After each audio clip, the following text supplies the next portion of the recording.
Super star Rajinikanth அவர்களோட ஆதரவோட பாஜகவோட முன்னாள் மாநில தலைவர் அண்ணாமலை அவர்கள் தனிக்கட்சி தொடங்குறாரா? யாருமே எதிர்பார்க்காத விதத்துல டிடிவி அவர்களோடையும் நாம் தமிழர் கட்சி சீமான் அவர்களோடையும் கூட்டணி வச்சு வருங்காலத்துல எலெக்ஷன் சந்திக்க போறாரா? இதை பத்தின டீட்டெயிலான தகவல் தான் இந்த வீடியோல பார்க்க போறோம். ஸோ ஸ்கிப் பண்ணாம லாஸ்ட் வரைக்கும் பாருங்க. அண்ணாமலை அவர்கள் நேற்று சென்னையில இருந்து புறப்பட்டு இன்னைக்கு டெல்லிக்கு போயிருக்காரு. டெல்லியில போயிட்டு அந்த கட்சியோட மாநில தலைவரான நிதின் நபீன் அவர்களையும் அவரோட அரசியல் குருவான பாஜகவின் தேசிய அமைப்பு செயலாளர் திரு BL சந்தோஷ் அவர்களையும் சந்திச்சு தன்னோட அதிருப்தியும் பாஜகவில இருந்து தான் விலக போறதான விலகல் கடிதத்தையும் இன்னைக்கு கொடுத்திருக்காரு. ஆனாலும் அந்த ரெண்டு பேருமே இந்த விலகல் கடிதத்தை இன்னும் ஏத்துக்காத மாதிரி தான் ஒரு தகவல் வருது. விலகல் கடிதத்தை கொடுத்ததை தாண்டி அவருக்கு இப்ப தமிழ்நாடு மாநில பாஜக அளவுல அவருக்கு எந்த விதமான மதிப்பும் மரியாதையும் இல்லை. அவரோட கருத்துக்கள் எதைக்குமே மதிப்பளிக்கிறது இல்லை, எல்லாமே ஓரங்கட்டப்படுறாங்க. இந்த மாதிரியான சூழல்லாம் இருக்கிறதுனால எனக்கு மனம் ரொம்ப வருத்தமா இருக்கு. பட் என்னதான் இருந்தாலும் ரொம்ப மன வருத்தத்தோட இந்த கட்சியில இருந்து நான் விலக விரும்பல. சுமூகமா தெளிவுபடுத்தி சொல்லிட்டு எந்தவித பிரச்சனையும் இல்லாம மனக்கஷ்டமும் இல்லாம நான் விலகிக்க தான் விரும்புறேன். அதனாலதான் உங்களை நேரடியா சந்திச்சு இந்த கடிதத்தை கொடுக்க வந்திருக்கேன் அப்படின்னு போய் கடிதத்தை கொடுத்திருக்காரு. அடுத்த கட்டமா அமித்ஷா அவர்களையும் சந்திச்சு இதே மாதிரியான ஒரு விளக்கத்தை கொடுக்கறதுக்கு தயாராக இருந்து நேரம் கேட்டதாகவும், அதுக்காக ஆரம்பத்துல இருந்து ஃபர்ஸ்ட் நேரம் கொடுக்கவே இல்லை. கிட்டத்தட்ட 4 மணி நேரம் 5 மணி நேரமும் காத்திருந்து பார்த்துட்டு சரி ஓகே நீங்க கொடுத்தா என்ன கொடுக்கலாம் என்னன்னா சுமூகமா சொல்லிட்டு வெளியே போகணும்னு நினைச்சேன். நீங்க கொடுக்கலாம் ஓகே நோ ப்ராப்ளம் நான் கிளம்புறேன் அப்படின்னு சொல்லிட்டு ஏர்போர்ட்டுக்கு கிளம்பிட்டதாகவும் ஃபர்ஸ்ட் ஒரு தகவல் வந்துட்டு இருந்துச்சு. அமித்ஷாவை சந்திக்காமல் ஏர்போர்ட் விரைகிறார் அண்ணாமலை அப்படின்லாம் ஒரு பிரேக்கிங் நியூஸ் போட்டுட்டு இருந்தாங்க நியூஸ் சேனல்ஸ். ஆனா லாஸ்ட் மினிட்ல அமித்ஷா கிட்ட இருந்து அழைப்பு வந்தது. அமித்ஷா அவர்களையும் போய் சந்திச்சு இந்த மாதிரியான விஷயங்கள் இதெல்லாம் எனக்கு அதிருப்தியா இருக்கு, இதனால நான் கட்சியில இருந்து விலகிக்கிறேன், சுமூகமா விலக விரும்புறேன் அப்படிங்கிற கருத்தை அமித்ஷா அவர்கள்கிட்டையும் அண்ணாமலை அவர்கள் சொல்லியிருக்காரு. ஆனாலும் அமித்ஷா அவர்கள் இதை ஏத்துக்காம அவசரப்படாதீங்க, கொஞ்சம் வெயிட் பண்ணுங்க, இது என்னன்றதை நம்ம பார்த்து சரி பண்ணுவோம். அதெல்லாம் தாண்டி உங்களுக்கு ராஜ்யசபா பதவியும் கொடுக்குறோம், அந்த ராஜ்யசபாவில் MP ஆனதுக்கு அப்புறம் அது மூலமா உங்களை அமைச்சராக்கவும் நான் பரிந்துரை செய்யறேன் அப்படின்னு சொல்லியிருக்காரு. என்னதான் இவங்க எல்லாம் சொன்னாலும் அண்ணாமலை அவர்கள் இதை ஏத்துக்கிட்ட மாதிரி தெரியல அப்படின்ற ஒரு தகவல் வருது. அடுத்த கட்டமா கட்சி ஆரம்பிக்க போறாரு அப்படின்னு சொல்லியிருந்தோம் இல்லையா? பல தகவல்கள் என்ன சொல்றாங்க அப்படின்னா வர செப்டம்பர் மாசத்துல ஒரு புது கட்சி ஆரம்பிக்க போறதா ஒரு தகவல் இருக்கு. ஆனா இன்னொரு பக்கம் என்ன தகவல் இருக்கு அப்படின்னா ஜூன் 4 அவரோட பிறந்த நாள். அந்த பிறந்த நாள் அன்னைக்கு இதெல்லாம் என்ன விஷயம், இது என்ன நடக்குது எல்லாத்தையும் டீட்டெயிலா ஒரு பிரஸ் மீட்ல உங்ககிட்ட நான் சொல்றேன் அப்படின்ட்டு நேற்று டெல்லி போகும்போது பிரஸ் கேட்ட கேள்விகளுக்கு பதில் சொல்லிட்டு போயிருக்காரு. அது எல்லாத்தையும் தாண்டி அதுல ஒரு ஹிடன் பாயிண்ட், ஒரு டீகோட் பண்ண வேண்டிய ஒரு விஷயம் என்ன அப்படின்னா அவர் கார்ல ஏர்போர்ட்டுக்கு வந்தபோது பிஜேபி கொடியோட வரல அப்படின்னு சொல்லி அதை ஒரு டாக்கா எடுத்து பல பேர் பேசிட்டு இருக்காங்க. ஸோ இப்போ கன்ஃபார்மா ஒரு பிஜேபியில இருந்து விலகிறது உறுதியாகுது. அடுத்த கட்டமா அவர் என்ன செய்ய போறாரு அப்படின்ற ஒரு கியூரியாசிட்டியில நிறைய வெவ்வேறு விஷயங்கள்ல டைட்டில் கார்டு போட்டு பயங்கரமா நியூஸஸ் போய்கிட்டு இருக்கு. இந்த நிலையில தான் நமக்கு ஒரு தகவல் கிடைச்சிருக்கு. என்ன அப்படின்னா அண்ணாமலை அவர்கள் சென்னை திரும்பினதும் மக்கள் இயக்கமா ஒண்ணு ஆரம்பிச்சு அதை அதுக்கப்புறமா அரசியல் கட்சியா மாத்துறதாக ஒரு தகவல் இருக்கு.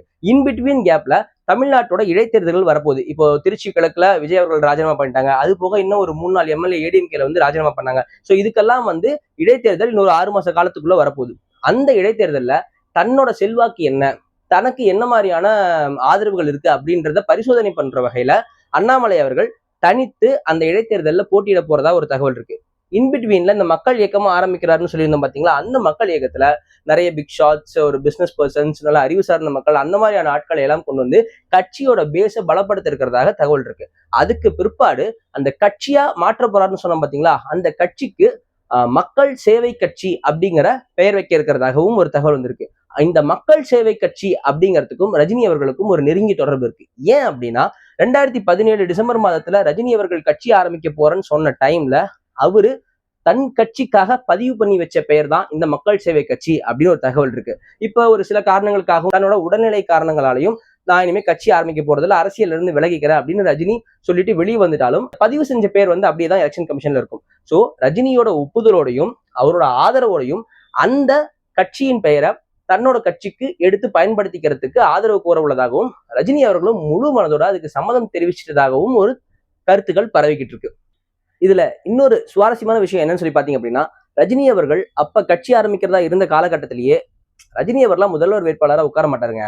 அவர் பாபா படத்துல செஞ்ச மாதிரி அவர் பின்னாடி இருந்து கட்சி வேலைகள் இந்த நிர்வாகத்தெல்லாம் பாத்துக்குவாரே தவிர முதல்வர் வேட்பாளரா அவர் கண்டிப்பா அண்ணாமலை அவர் தாங்க நிறுத்துவாரு அப்படின்னு அப்பவே பேசப்பட்டு இருந்துச்சு. ரஜினி அவர்கள் நடிச்ச அண்ணாமலை படத்துல ஒரு டைலாக் வரும், அதுபடி பார்த்தா கூட்டி கழிச்சு பார்த்தா கணக்கு சரியாதான் வரும் போல இருக்கு. அடுத்த கட்டமா அண்ணாமலை அவர்கள் கட்சி ஆரம்பிச்ச பிறகு நாம் தமிழர் கட்சியை சேர்ந்த சீமான் அவர்கள் கூடயும் அம்மா மக்கள் முன்னேற்ற கழகம் கட்சியை சார்ந்த டிடிவி தினகரன் அவர்களோடையும் கூட்டணி வச்சு தேர்தலில் அரசியல் காலத்துல களம் காண போறாரு அப்படின்ற ஒரு தகவலும் இருக்கு. ஏன் அப்படின்னா இப்போ ஒரு விஷயத்த நீங்க ரீவைண்ட் பண்ணி பாருங்களேன். 2026 எலெக்ஷன்லயே டிடிவி தினகரன் அவர்கள் எடப்பாடிக்கு எதிராக கோச்சுக்கிட்டு கட்சியில இணைய மாட்டேன்னு சொல்லிட்டு இருந்த டைம் ஆகட்டும் சரி, அதுக்கப்புறம் இது வெறும் பங்காளி சண்டை தாங்க அப்படின்னு சொல்லிட்டு போய் திரும்ப கட்சியில இணைஞ்சதாகட்டும் சரி, அவர் கட்சியில இணைஞ்சதுக்கு பின்னாடி இருக்கக்கூடிய ஒரு அடிப்படை காரணம்ங்கிறது அண்ணாமலை அப்படின்ற மாதிரியான ஒரு கருத்துக்கள் அப்பவே பரவலாக பேசப்பட்டது ஒண்ணு. இன்னொன்னு, நாம் தமிழர் கட்சியில தனித்தே நின்று களம் காண்டு தொடர் தோல்வியை சந்திச்சிருக்காங்க. அது போக இந்த வாட்டி 234 தொகுதியிலையும் டெபாசிட் எழுந்திருக்காங்க. இதனால கட்சி தொண்டர்கள்கிட்டயே ஒரு மனக்கசப்பு ஏற்பட்டு அங்கேயே ஒரு சலசலப்பு ஏற்பட்டதுனால இனிமே தங்களோட கொள்கையோட ஒத்து போறவங்க கூட கூட்டணி அமைச்சு தேர்தலில் களம் காணலாம் அப்படிங்கிற ஒரு முடிவுக்கு சீமான் அவர்கள் வந்திருக்கிறதாகவும் ஒரு தகவல் இருக்கு.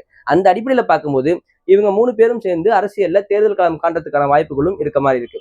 வாட் எவர் யூகங்கள் கணிப்புகள் அப்படிங்கிறதுக்கெல்லாம் அடுத்து நாளைக்கு இப்ப அண்ணாமலை அவர்கள் சென்னை வந்துட்டார் அப்படின்னா அந்த பிரஸ் மீட்ல அவர் எல்லாத்தையும் டீட்டெயிலா விளக்க போறாரு. மக்கள் இயக்கத்தை ஆரம்பிக்க போறாரா இல்ல டேரக்டா கட்சி அறிவிக்க போறாரா அப்படிங்கிறதெல்லாம் தெரிய போகுது.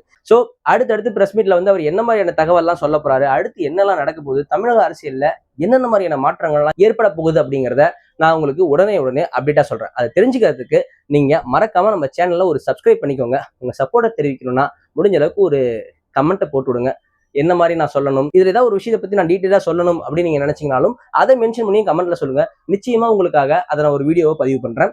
அடுத்த அப்டேட்டோட அடுத்த வீடியோல சந்திக்கிறேன். Until then, Tamil Selvan, Tamil news. Thank you.